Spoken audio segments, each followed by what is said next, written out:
விசுவாசம் உள்ளவர்களாய் ஜெபத்திலே எவைகளை கேட்பீர்களோ அவைகளெல்லாம் பெறுவீர்கள் என்றார். விசுவாசம் விசுவாசம் உள்ளவர்களாய் நாம் என்ன செய்யணும்? ஜெபிக்கணும் என்று வேதவசனம் சொல்கிறது. விசுவாசம் இருக்கணும், நம்பிக்கை. எந்த காரியங்கள் இருந்தாலும் முதல்ல என்ன செய்தாரு?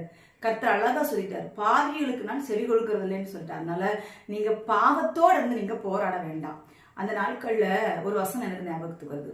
யாக்கோபு இருக்கிறார்ல, யாக்கோபு தேவன் ஒவ்வொரு விதமா ஆசீர்வதித்தாருன்னு இருக்குது, இரட்டத்தனையான ஆசீர்வாதங்கள் எல்லாம் கொடுத்தாருன்னு இருக்குது. ஆனா ஒரு நாள் அந்த ஆசீர்வாதத்தை எல்லாம் இழந்து போகக்கூடிய ஒரு சூழ்நிலை வந்துச்சு. அப்படித்தானே? அந்த நாட்கள்ல முழுவதும் போராடி இருக்கிறார் ஆண்டவற்ற. போராடி அந்த ஜெபம் கேட்கப்பட்டுச்சா? கேட்கப்பட்டுச்சு. அந்த ஜெபம் கேட்கப்படல. காலையில தேவன்கிட்ட இவர் போராடி கொண்டு இருக்கும் பொழுது அவருடைய பாவத்தை கற்றுக் கொடுக்கிறார். இந்த பாவத்தை நினைப்பூட்டி கொடுக்கிறார்.